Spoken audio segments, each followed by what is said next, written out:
Okay, total internal reflection हमने पिछली class में किया था और उसमें मैंने आपको बताया था कि जब कोई लाइट रे डेंसर मीडियम से रेयर मीडियम में जाएगी तो वो अपने नॉर्मल से अवे को बेंड होती है और increasing the angle of incidence in the denser medium क्या होता है बेटा, जो angle of reflection rare medium होता है वो इंक्रीज करता है। तो इसकी वजह से हमेशा डेंसर मीडियम में एक ऐसा एंगल ऑफ इंसिडेंस होता है जिसके लिए एंगल ऑफ रिफ्रैक्शन कितना हो जाता है 90 डिग्री और उसको बोलते हैं फेडिंग। और जब हमें टोटल इंटरनल रिफ्लेक्शन करवाना होता है तो उसके लिए हमें क्या करना होता है, जो angle of incidence denser medium में होता है it must be greater than the critical angle. Critical angle से ज्यादा बड़े एंगल पर अगर आपने लाइट को इंसिडेंट कराया 100% लाइट क्या होगी डेंसर मीडियम में वापस आ जाएगी and that phenomenon is known as total internal reflection. उसके ऊपर बेस्ड एक फिनोमेनन था हमारे पास जिसके बारे में मैंने आपको बताया था, that was the rainbow formation. हालांकि रेनबो में दो कंसेप्ट लगते हैं, एक स्पेक्ट्रम का लगता है और एक टोटल इंटरनल रिफ्लेक्शन का लगता है। इसके बाद मैंने आपसे बोला था कि मिराज कंडीशन फॉर टीआईआर, हाँ बेटा कंडीशन फॉर टीआईआर हमने पढ़ा था, दैट वाज की light ray must travel from denser to rare medium. Light हमेशा किधर से कहां जाना चाहिए, डेंसर से रेयर मीडियम में जाना चाहिए। और दूसरा ये था कि angle of incidence in the denser medium must be greater than the critical angle, that was the condition for the total internal reflection.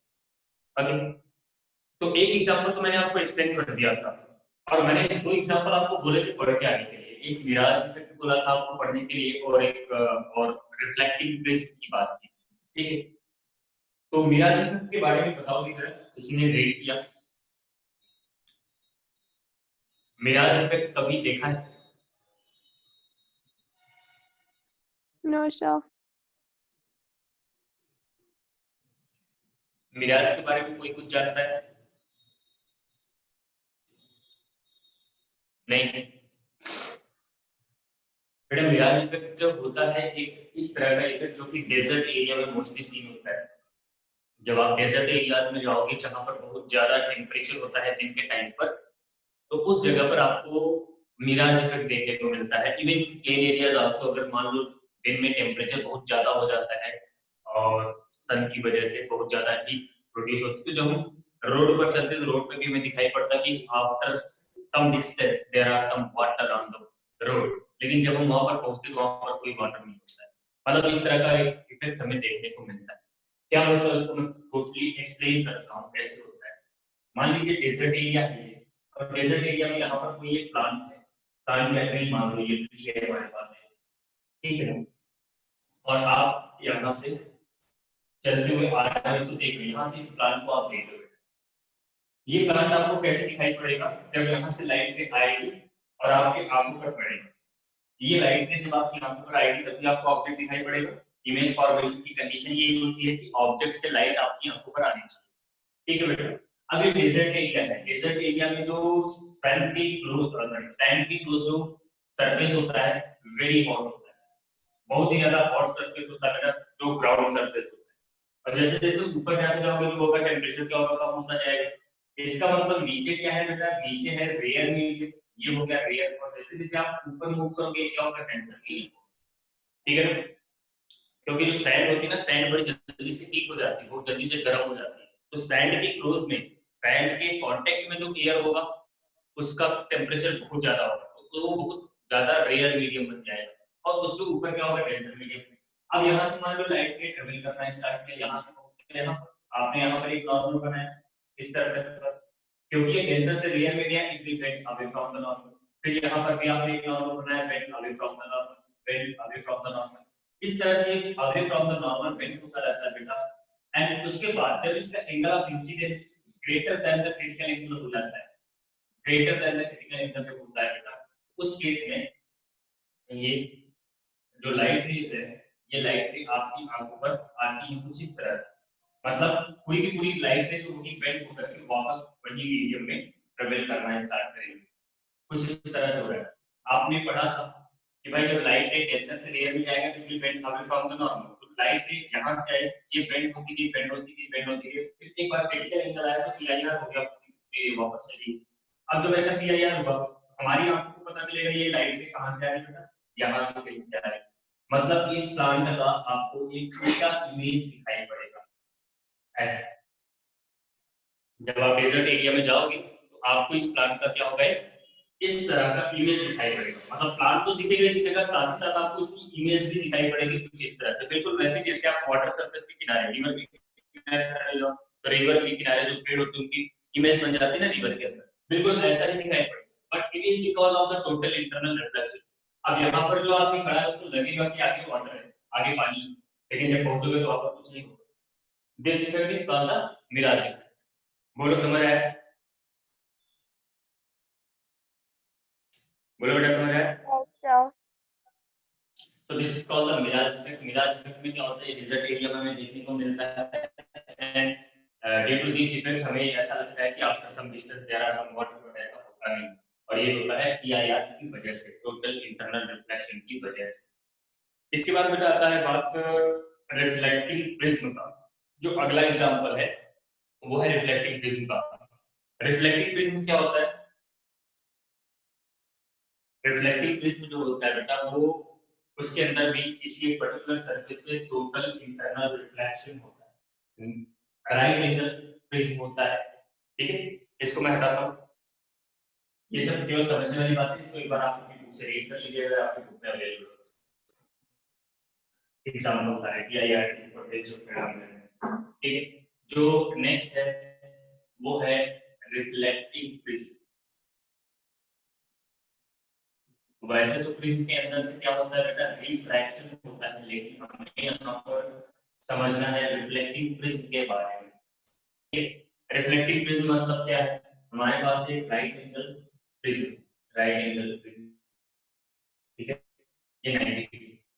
अब मान लो यहाँ से कोई एक लाइट, यहाँ पर कोई एक ऑब्जेक्ट रखा हुआ है, ये कोई एक ऑब्जेक्ट, अब इस ऑब्जेक्ट से लाइट रे ट्रेवल करते हुए अब इस वाले सरफेस पर, एक Excuse me, सेकंड, sir.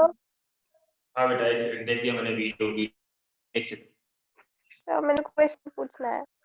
हाँ बोलो। तो जैसे जो हम बताते हैं ना, उसे कांच से बनते जिसमें हम टीवी चूड़ियां डाल, जब उसके अंदर देखते हैं तो उसमें फ्लावर्स बनता है। सर वो क्या चीज होता है? समझ नहीं आया, फिर से बोलना। सर हम जैसे अगर हमें कोई प्रोजेक्ट दिया होता है साइंस का बनाने के लिए, तो हम कांच से बनाते हैं वो, और उसके अंदर हम टूटी हुई चूड़ियां डालते हैं।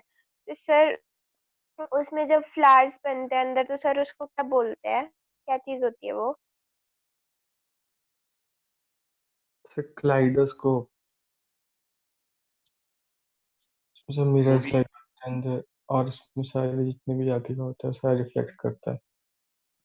थोड़ा थोड़ा अच्छे से बोलो बेटा, जो बोल रहे हो आप ऐसा लग रहा है जैसे आप सो रहे हो। सर सो नहीं रहा सर। जो वो होता है ऐसे तीन, उसको तीन मिरर्स के रिफ्लेक्टिव जो साइड्स होती है उनको ट्रायंगल में लगाते हैं एक दूसरे को फेस करते हुए। हाँ फिर जब उसके अंदर से हाँ, कुछ किसी चीज को देखते हैं तो फिर वो क्या कहते हैं, सब में से रिफ्लेक्ट होता है और फ्लावर पैटर्न्स बनते हैं। तो क्लाइडोस्कोप होता है। तो उसको क्लाइडोस्कोप बोलते हैं ना। Thank you.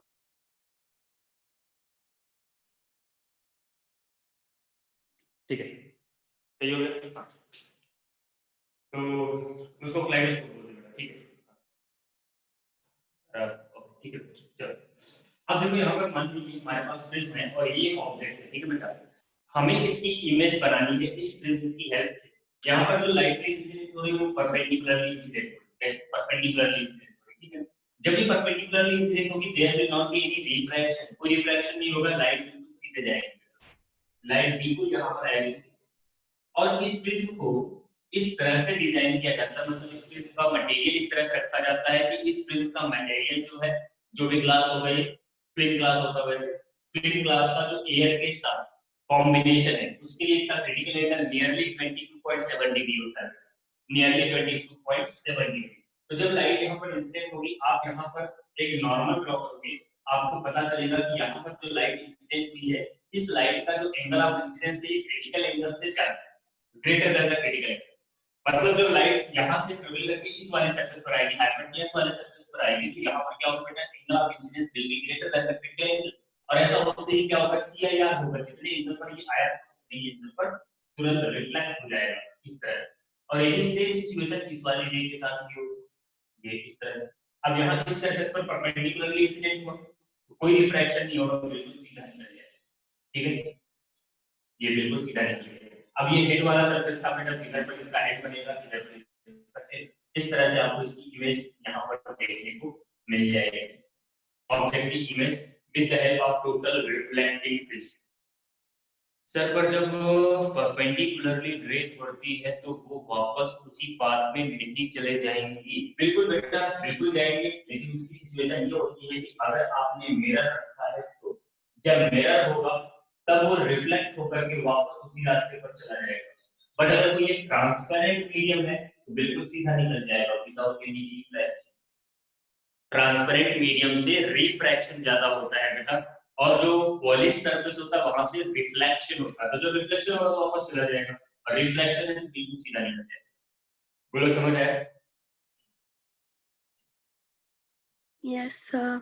Yes sir. अब इसी का एक और यूज होता है, एक और क्या यूज होता है बेटा, कभी कभी आपने पढ़ा है बहुत सारे लेंसेज में मिरर्स में आपने पढ़ा है कि जो इमेज का फॉर्मेशन होता है वो इमेज जो है वो इरेक्ट बन गया है ना, या इन्वर्टेड बन गया, तो मान लो जो हमारी इन्वर्टेड इमेज बनती है उस इन्वर्टेड इमेज को अगर हम डायरेक्ट देखेंगे तो आदमी को उल्टा दिखाई पड़ेगा, सर नीचे तल पर दिखाई पड़ेगा, उसको सीधा करने के लिए क्या करते हैं?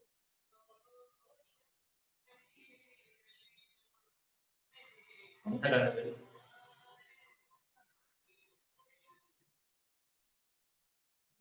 ठीक है बेटा, तो उसको सीधा करने के लिए इन्वर्टेड इमेज को सीधा करने के लिए भी हम लोग क्या करते हैं, रिफ्लेक्टिंग प्रिज्म का यूज करते हैं। देखो कैसे करते हैं, अब इसमें हम क्या करते हैं, ये जो हमारा प्रिज्म है इसको इस तरह से ये थोड़ा छोटा बन गया, ये आइसोसेलेस प्रिज्म होगा बेटा, आइसोसेलेस मतलब इसकी दो साइड्स इक्वल होंगी और एक एंगल 90 डिग्री होगा, मतलब 90 45 45 ऐसे। अब बेटा क्या होगा, मान लो हमारे पास कोई एक इन्वर्टेड इमेज बन गई कहीं से एक इन्वर्टेड इमेज बन गई, उल्टी इमेज बनी हुई, ठीक है, अब हमें इसका क्या करना है, सीधा इमेज ऑब्टेन करना है, तो इसके लिए हमें क्या करना है, यहाँ से इसके ठीक सामने ये रिफ्लेक्टिंग प्रिज्म रखेंगे, now the reflecting surface will be this, ठीक है, ये दोनों। अब यहाँ से लाइट की इंसिडेंट करेगी, एक सेकंड थोड़ा छोटा बन जाएगा लेकिन आप समझ लेना, यहाँ पर ऑब्जेक्ट को ये रहा, यहाँ से लाइट इस पर इंसिडेंट करेगी कुछ इस तरह से, ठीक है बेटा, ये लाइट यहाँ पर इंसिडेंट, यहाँ पर आपने बनाया यहाँ पर आपने बनाया, ठीक है। अब इस नॉर्मली से जब ये लाइट रेयर से डेंसर में जाएगी तो किधर बेंड करेगी बेटा, किधर को बेंड करेगी, ऑब्वियसली टुवर्ड्स द है ना बेटा, यहाँ पर आपने ये जो बनाया है ये टुवर्ड्स द नॉर्मल बेंड होगा कुछ इस तरह से, फिर ये वाला जो सरफेस है इस सरफेस से टोटल इंटरनल रिफ्लेक्शन होगा, टोटल इंटरनल रिफ्लेक्शन होगा, तो ये लाइट रेज कुछ इस तरह से इस सरफेस पर आएगी, ठीक है, परपेंडिकुलर नहीं आएगा, परपेंडिकुलर लगाओ क्योंकि ये डायग्राम जो आता है, ये जो हमने प्रिज्म बनाया है ये प्रिज्म पर टिल्टेड है, दैट्स व्हाई ये परपेंडिकुलर नहीं बल्कि जितने एंगल पर इंसिडेंट हुआ था उतने एंगल पर वापस आएगा, और फिर ये यहाँ पर जब आप नॉर्मल ड्रॉ करोगे तो it will bend away from the normal कुछ इस तरह से, नॉर्मल पे ड्रॉ करना है सरफेस का, ये रहा, ठीक है, it will bend away from the normal, और नॉर्मल के अवे बेंड होने के बाद ये यहाँ पर कुछ इस तरह से इमेज बनाएगा, एक रफ डायग्राम एग्जैक्टली। अब ये देखो ये वाली रे देखो, ये जो फुट वाली रे, ठीक है ना, ये अभी हमारे पास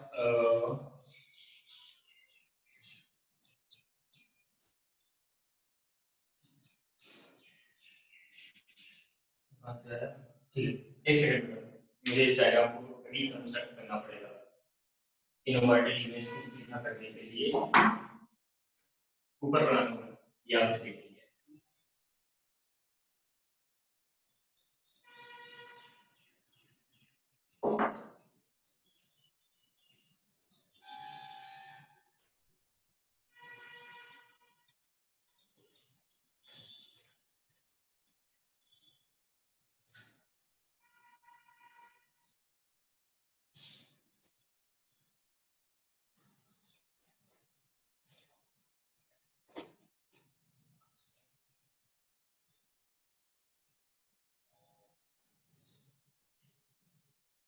किसी को नेटवर्क इशू हो रहा है?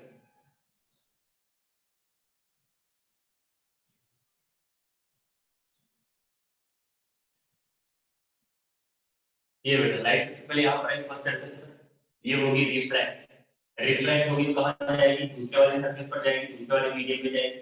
ठीक है, अब जब ये दूसरे वाले मीडियम में जाएगी तो it will bend towards the normal, ये नॉर्मल की तरफ बेंड हो जाएगा। और यहाँ से होना है इसका TIR, टोटल इंटरनल रिफ्लेक्शन। जब ये दूसरे वाले सरफेस पर अब जाएगा, यहाँ से होगा टोटल इंटरनल रिफ्लेक्शन, इसका नॉर्मल जो है बिल्कुल इस तरह से बनेगा। तो जब ये टोटल इंटरनल रिफ्लेक्शन होगा तो ये पहुंचेगा कुछ इस तरह से यहाँ। ठीक है, सिमिलरली ये वाली रे बेंड हुई, यहाँ पहुंची, यहाँ पर भी हमने बनाया कुछ इस तरह से। ठीक है, फिर यहाँ पर आपने नॉर्मल ड्रॉ किया। बस आपको वही कंसेप्ट लगाना है जो आपने पहले पढ़ा हुआ है। कंसेप्ट क्या है बेटा? कंसेप्ट ये है कि जो लाइट रे होती है जब वो टेंशन से रेयर में जाएगी तो अवे फ्रॉम द नॉर्मल, जैसे इस केस में देखो टेंशन से रेयर आ रहा है, अवे फ्रॉम द नॉर्मल हो जाएगा। और जब वो रेयर से टेंशन, जैसे यहाँ पर रेयर से टेंशन गया टुवर्ड द नॉर्मल, और इस वाली सरफेस पर टोटल इंटरनल रिफ्लेक्शन हो रहा है, ये हैपेनियस वाला सरफेस। बस यहाँ पर क्या हुआ, दो बार इसको रिफ्लेक्ट कराया गया है तो कुछ इस तरह से ये बन जाएगा। यहाँ का नॉर्मल कैसा आएगा, थोड़ा सा आप जब स्केल का यूज करके बनाएंगे तो आपको बिल्कुल क्लियर दिखाई पड़ेगा।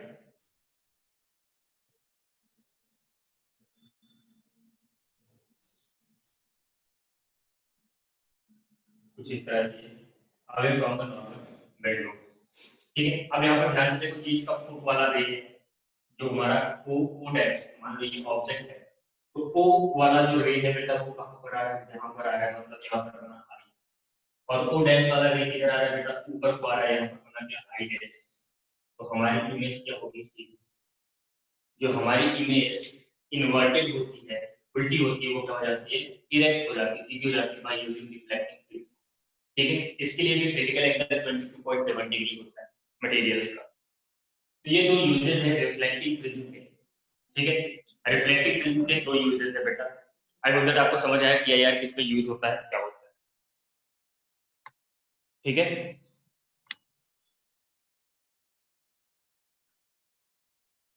क्लियर?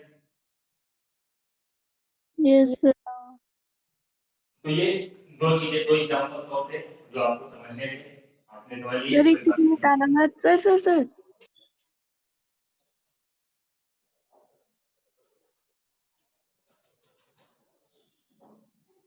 बाकी ये आपकी बुक में होगा, इसको अपनी बुक से एक बार रीड कर लीजिएगा। दो तरह के डायग्राम बनते हैं इसमें, ये जो मैंने बनाया है ये, एक जो आपकी बुक में भी बना होगा उसमें परपेंडिकुलर हुआ होगा, वो एक स्पेशल मैंने एक जनरल केस बनाया।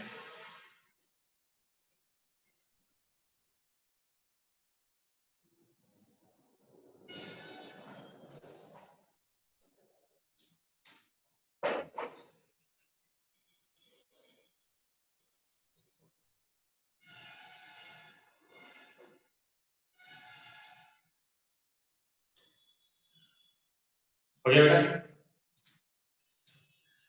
Yes sir. चलो, अब यहाँ पर प्रिज्म की बात है तो हम यहाँ पर पहले प्रिज्म ही डिस्कस कर लेते हैं और फिर उसके बाद लेंस को सबसे लास्ट में डिस्कस करेंगे। दो और टॉपिक बचे हैं ऑप्टिक्स में जो आपको करने हैं, एक है प्रिज्म और एक है लेंस। तो आज हम प्रिज्म कर लेते हैं, लेंस हम बाद में कर लेंगे, प्रिज्म को कंप्लीट करते हैं। अब PIR को छोड़ो, अब हम थोड़ी देर के लिए बात करने वाले हैं यहाँ पर रिफ्रैक्शन, रिफ्रैक्शन थ्रू प्रिज्म। किसी प्रिज्म से रिफ्रैक्शन कैसे होता है और इसके प्रैक्टिकल कॉन्सिक्वेंसेस भी क्या-क्या बनेंगे, वो सारी बातें यहाँ पर डिस्कस करनी है। ठीक है, तो किसी प्रिज्म से रिफ्रैक्शन कैसे होगा इसकी बात हमें यहाँ पर डिस्कस करनी है।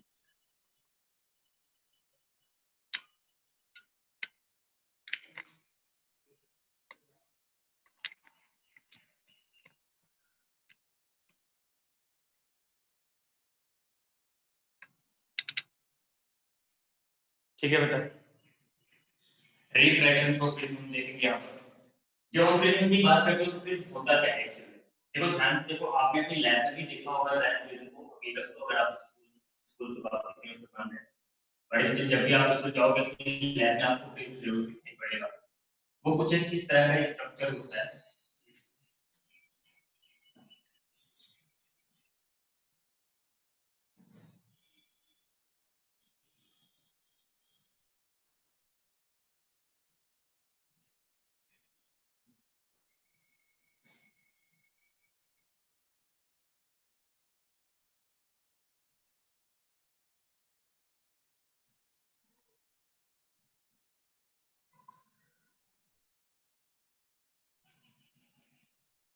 ये कुछ इस तरह का स्ट्रक्चर होता है। बेटा देखो यहाँ पर क्या हुआ, जो इसका बेस है, जो इसका बेस है वो आपको दिखाई पड़ रहा होगा, ये एक रेक्टेंगुलर बेस है, ठीक है ना?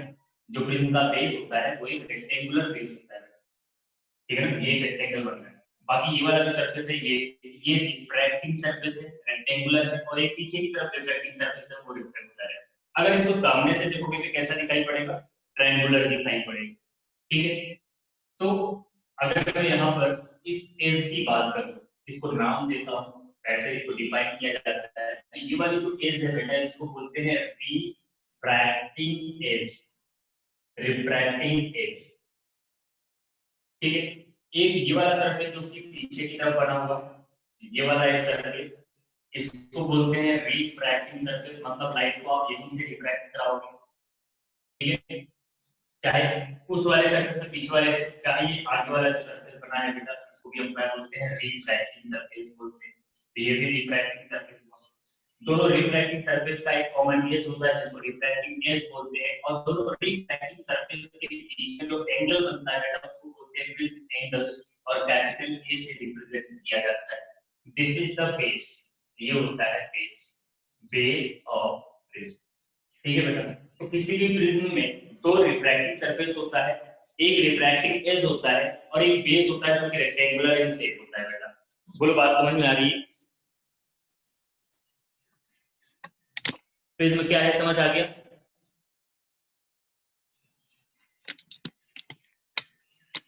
समझ आ गया बेटा?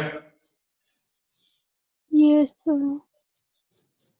ठीक है, प्रिज्म कुछ ऐसा होता है। अब इसका अगर फ्रंट व्यू देखेंगे ना, हम यहाँ पर जो भी डायग्राम बनाएंगे वो बनाएंगे इसके फ्रंट व्यू से। तो फ्रंट व्यू इसका कुछ ऐसा दिखाई पड़ेगा, सामने से देखोगे तो आपको एक ट्रायंगल दिखाई पड़ेगा इस तरह से। तो ये वाले जो सरफेसेस है बेटा, ये क्या हो गया? इसकी रिफ्रैक्टिंग सरफेस होगी, और ये प्रिज्म एंगल होगी। मतलब हम इसको सामने से देख रहे हैं, यहाँ से देख रहे हैं, बिल्कुल पीछे की तरफ वाला डायग्राम हम इसका नहीं बना रहे हैं। तो अगर हम इसको सामने से देखेंगे तो हमें कुछ इस तरह से ट्रायंगल दिखाई पड़ेगा, और this will be the prism angle. बोलो समझ आ गया? क्लियर? तो अब हम जब रिफ्रैक्शन प्रोफेशन की बात करेंगे तो हम ऐसे ही डायग्राम बनाएंगे। अब हम यहाँ पर देखना है कि जब लाइट को रिफ्लेक्ट कराएंगे प्रिज्म से तो क्या होगा, ठीक है? ओके, आपको समझ आ गया? अब हम यहाँ पर बात करेंगे कैसे रिफ्रैक्शन होगा प्रिज्म का। बना लिया इसको? बन गया? Yes sir.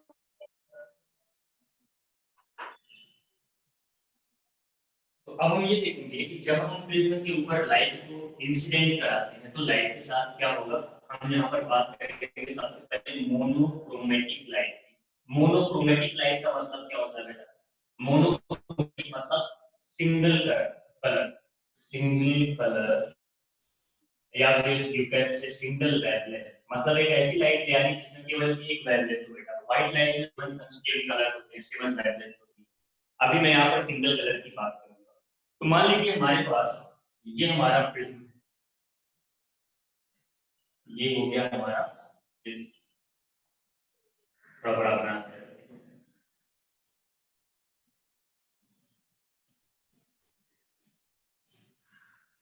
ये हमने एक प्रिज्म लिया था, और ये इसका प्रिज्म एंगल हो गया, ठीक। अब इस प्रिज्म के इस रिफ्रैक्टिंग सरफेस पर एक लाइट को इंसिडेंट कराना है, तो मैंने यहाँ पर एक लाइट को इंसिडेंट कराया, और ऊपर इंसिडेंट करा देते हैं।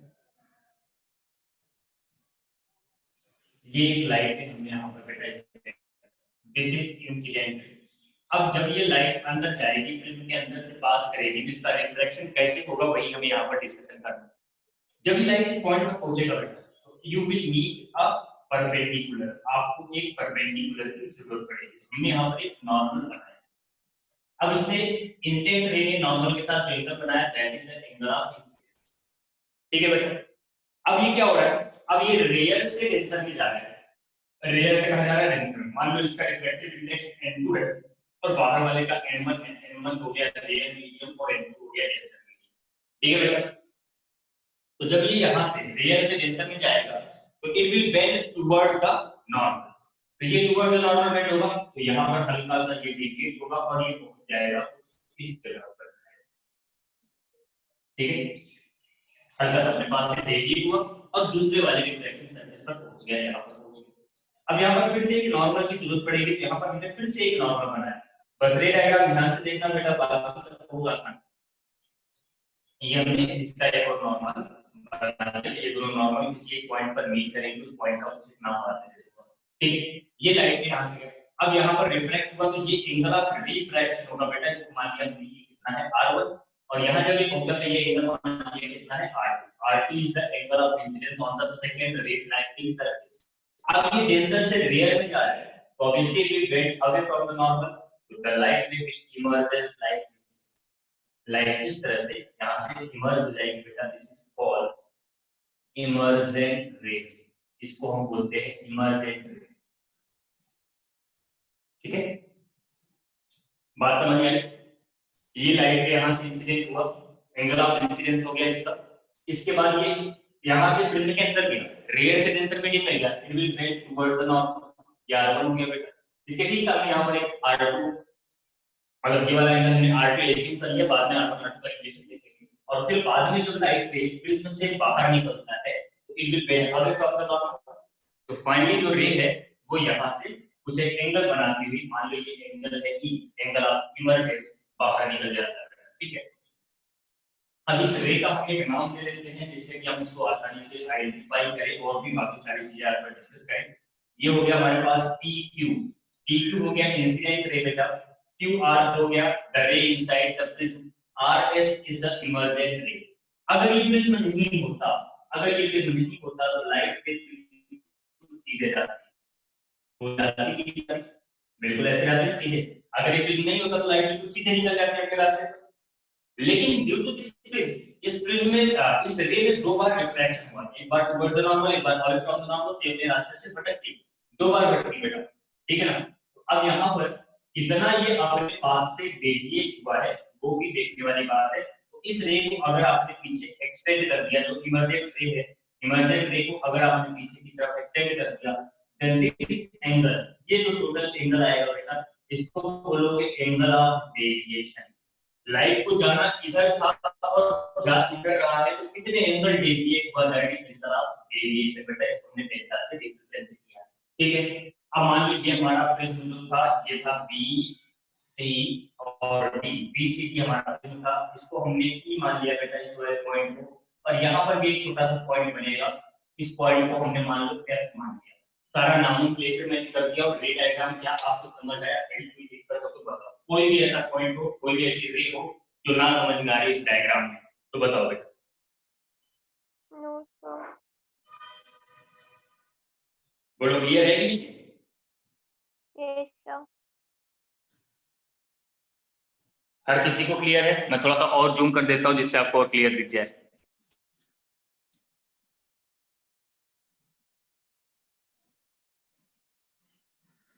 बोलो बेटा डायग्राम क्लियर है? ये हमारा हो गया इंसिडेंट है।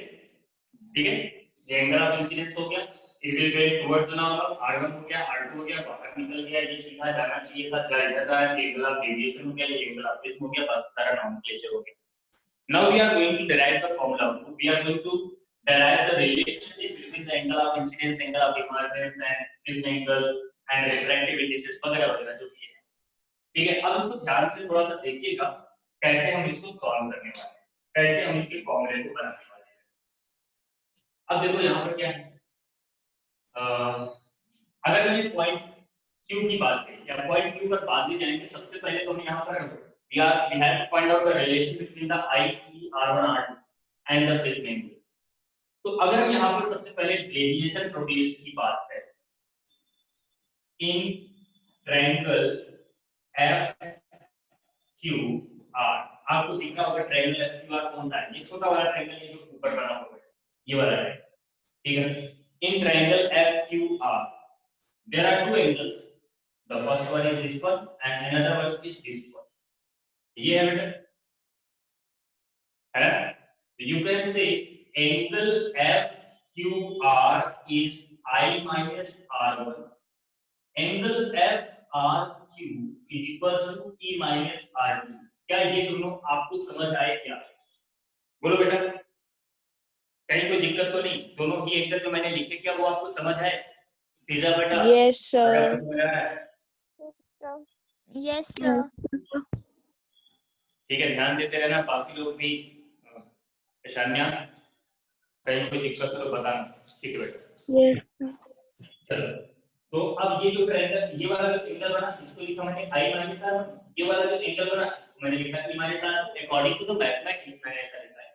अब देखो बेटा, ये जो डेल्टा है, delta is exterior angle. Delta क्या है? Exterior angle.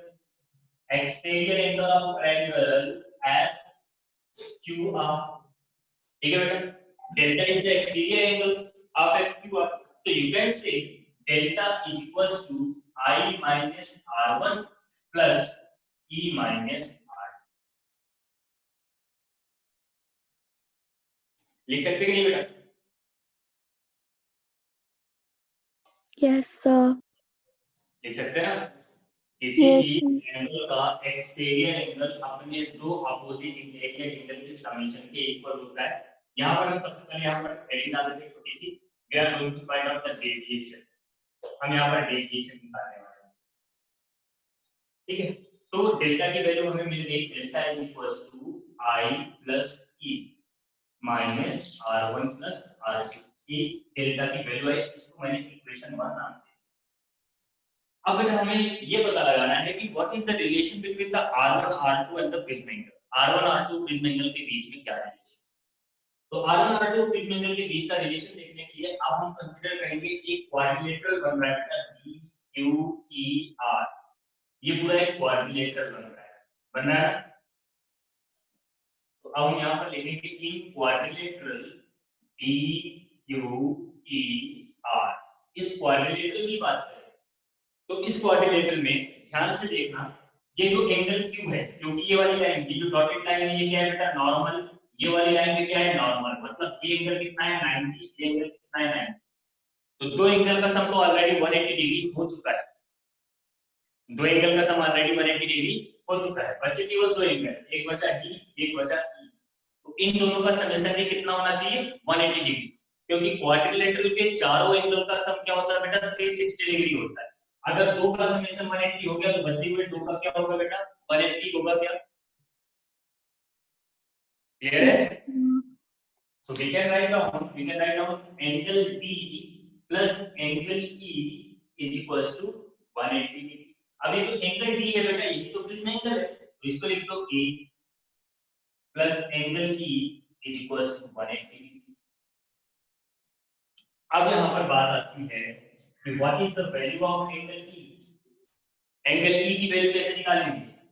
तो अब आप ट्रायंगल देखेंगे, ट्रायंगल QER। कौन सा बेटा? ये जो बीच वाला है, ठीक है? इस ट्रायंगल को देखते हैं। तो इस ट्रायंगल के अकॉर्डिंग आपको क्या लिखना है? Angle E plus R1 plus R2 is equals to 180 degree. तो एंगल E किसके इक्वल आ गया बेटा? 180 माइनस R1 प्लस R2। तो एंगल E की वैल्यू यहाँ पर रखो, तो आपको मिलेगा A plus 180 minus R1 plus R2 is equals to 180 से 180 cancel and prism angle is going to be equal to R1 plus R। तो किसी भी प्रिज्म में हमेशा ये बात ध्यान रखना बेटा, किसी भी प्रिज्म में जो प्रिज्म एंगल होता है वो दोनों रिफ्रैक्टिंग एंगल R1 और R2 के समेशन के इक्वल होता है, ठीक है? And hence finally you will get the deviation produced by prism is given as I plus E minus A। Angle of incidence plus angle of emergence minus prism angle. ठीक है, यही lab में हम लोग जब एक्सपेरिमेंट करते हैं तो यही फॉर्मूला यूज करते हैं बेटा कि कितना डेविएशन इस प्रिज्म ने प्रोड्यूस किया होगा, उसके लिए हम यही फॉर्मूला यूज करते हैं, angle of incidence plus angle of emergence minus prism angle. If there is any problem in this calculations deviation, then you can ask.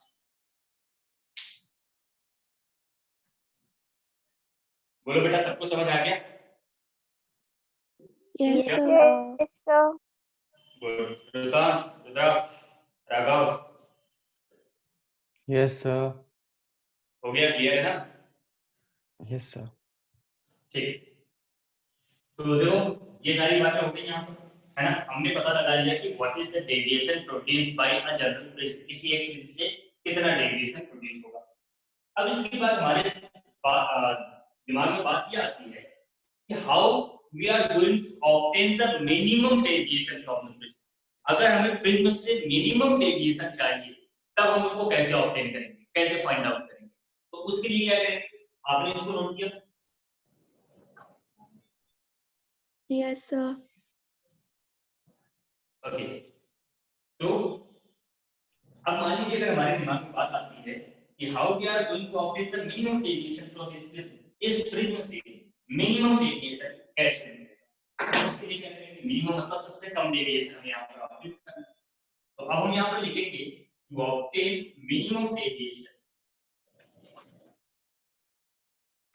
To obtain minimum deviation हमें यहाँ पर क्या करना है, एक एक्सपेरिमेंट करना है बेटा। Experiment we are going to incident that ray at different angles, मतलब ये इंसिडेंट को अलग अलग रखना है और जो एंगल ऑफ डेविएशन है उसको मेजर करना और उसके बीच में एक ग्राफ प्लॉट करना है। तो जब हमने ग्राफ प्लॉट किया इसके बीच में बेटा एंगल ऑफ इंसिडेंस और एंगल ऑफ इंसिडेंस हो गया, ये डेविएशन हो गया, मान लो ये डेविएशन हो गया डेल्टा और ये एंगल ऑफ इंसिडेंस। तो हमने देखा कि जब एंगल ऑफ इंसिडेंस हम बढ़ाते जा रहे थे तो डेविएशन कम होता गया, कम होता गया, कम होता गया। और एक सिचुएशन ऐसी आती है जब ये डेविएशन क्या हो जाता है बेटा, minimum and after that it increase. मतलब जब हम इस ग्राफ को प्लॉट करते हैं तो पहले एंगल ऑफ इंसिडेंस इंक्रीज हो रहा है, डेविएशन डिक्रीज हो रहा है, मतलब एक्सपेरिमेंट ही हमने इसको ऑब्जर्व किया था।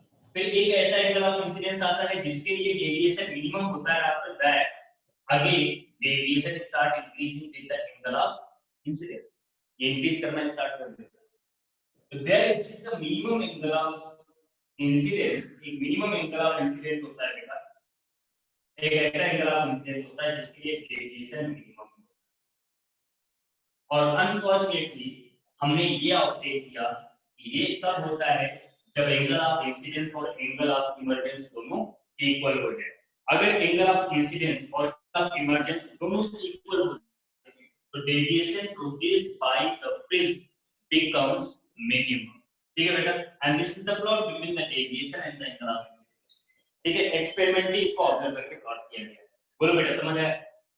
ग्राफ So एक बार फिर से explain करना please.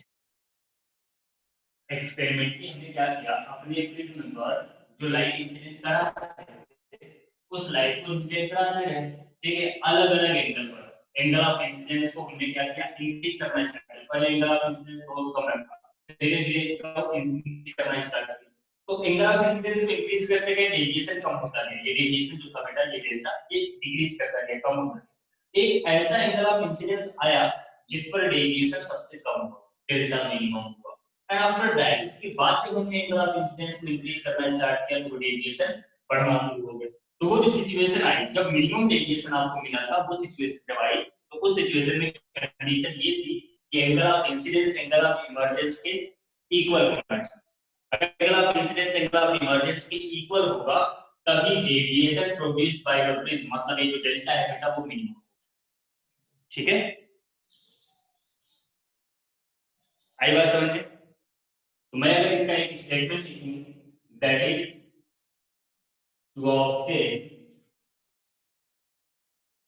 मिनिमम डेविएशन, अगर हमें यहाँ पर मिनिमम डेविएशन चाहिए to obtain minimum deviation the angle of incidence must be equal to angle of emergence and ray inside the prism, जो रे प्रिज्म के अंदर है, inside prism must be parallel to the base of prism.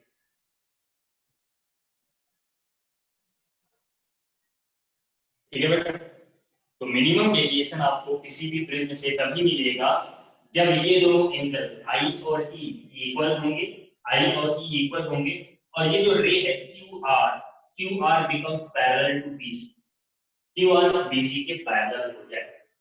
ठीक है, समझ आई बात? कोई दिक्कत तो नहीं है? कोई दिक्कत तो बताना। अब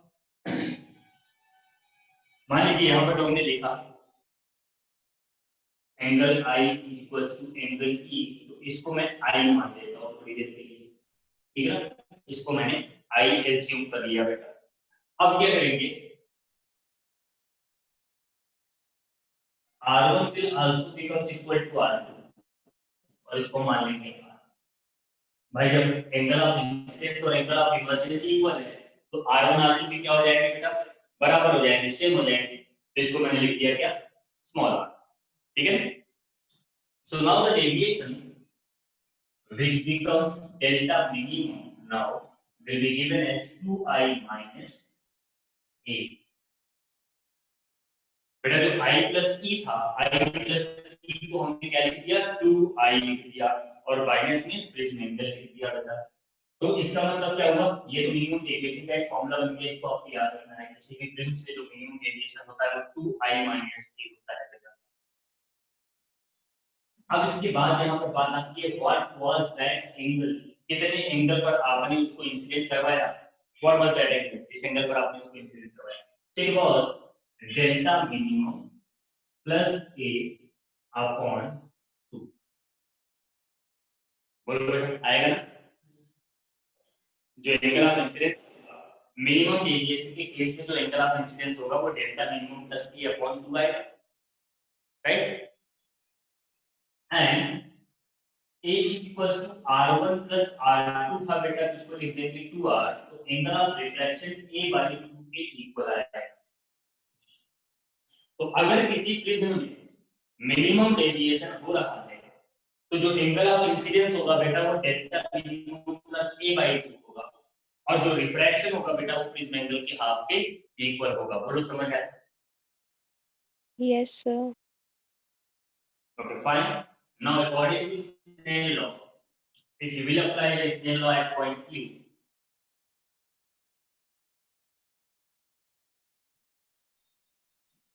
at Q according to Snell law you can write down sin I by sin R equals to, रे कहाँ जा रहा था 1 से 2 में, तो आप क्या लिखोगे 1 and इतना समझ में आ गया होगा, आपने नोट कर लिया होगा, अगर नोट कर लिया है तो बताओ।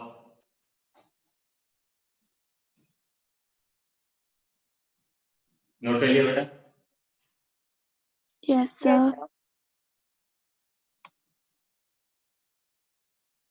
ठीक है, तो अब हम इसमें I और R की वैल्यू लिखेंगे और फाइनल फॉर्मूला अपना ऑब्टेन करेंगे कि प्रिज्म से रिफ्लेक्शन होने के बाद क्या फॉर्मूला बनता है। तो मैंने यहाँ पर क्या किया बेटा, ये जो I था, I की वैल्यू डाला sin delta minimum plus a upon 2 और R की वैल्यू डाला होगा sin a by 2 is equals to 1 and this is the prism formula। तो ये प्रिज्म फॉर्मूला बनता है। I की वैल्यू डाला delta minimum plus a by 2 और R की वैल्यू डाला a by 2। This is the prism formula, इसको आपको याद रखना है एंगल वगैरह। क्लियर है?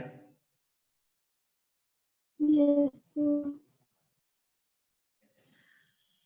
तो किसी भी प्रिज्म से मिनिमम डेविएशन के केस में जो प्रिज्म फॉर्मूला बनता है वो बनता है sin delta minimum plus a upon 2 upon sin a by 2 equals to 1 and 2। अब ये जरूर ध्यान देना प्रिज्म के बाहर वाला जो मीडियम था वो रेडियल मीडियम था, ठीक है ना, मतलब प्रिज्म टेंसर था और उसके चारों तरफ क्या था बेटा, रेडियल मीडियम था। अगर प्रिज्म को उठा करके डेंसर मीडियम में डाल दिया, मान लो आपने प्रिज्म को उठाया और उसको एयर के बजाय वाटर के अंदर डाल दिया, किसी ऑयल के अंदर डाल दिया, तब सिचुएशन थोड़ी सी डिफरेंट हो जाती है। बट रे डायग्राम का डिफरेंट होगा। फाइनल फार्मूला बीच के एक दो स्टेप में थोड़े से चेंज आते हैं, फाइनल फार्मूला यही ऑब्टेन होता है। बस यहाँ 1 n2 की जगह आपको क्या लिखना है, n2 अपॉन n1, और n1 क्या हो जाएगा बेटा, n1 हो जाएगा इस मीडियम का रिफ्रैक्टिव इंडेक्स। अगर कभी ऐसा कोई क्वेश्चन आता है ना कि इस प्रिज्म को उठा करके हमने वाटर के अंदर डाल दिया, प्रिज्म को उठा करके हमने वाटर के अंदर डाल दिया है, तो क्या होगा, तो कुछ नहीं करना, 1 की जगह वाटर लिख देना, 2 की जगह ग्लास लिख देना, WNG लिख देना, बस इतना ही चेंज करना है, ठीक है, आप आसानी से सॉल्व कर पाओगे। अब एक छोटा सा पॉइंट और है, उसको भी कंप्लीट कर देते हैं कि हमारा प्रिज्म का छोटा सा पोर्शन जो था वो लगभग कंप्लीट हो जाएगा।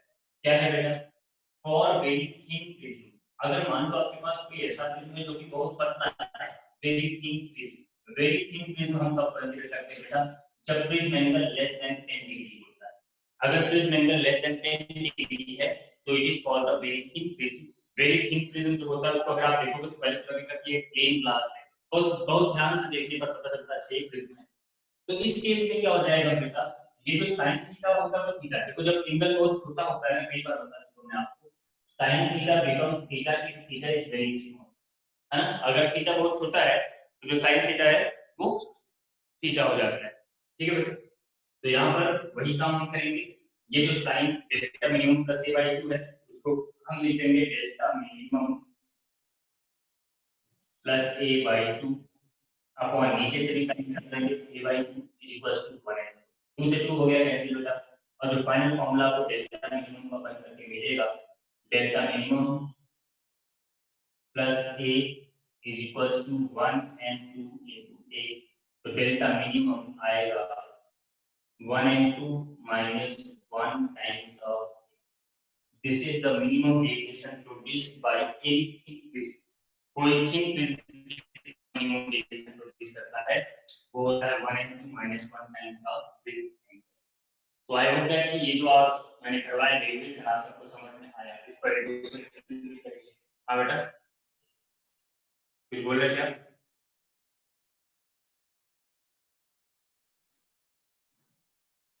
ठीक है बेटा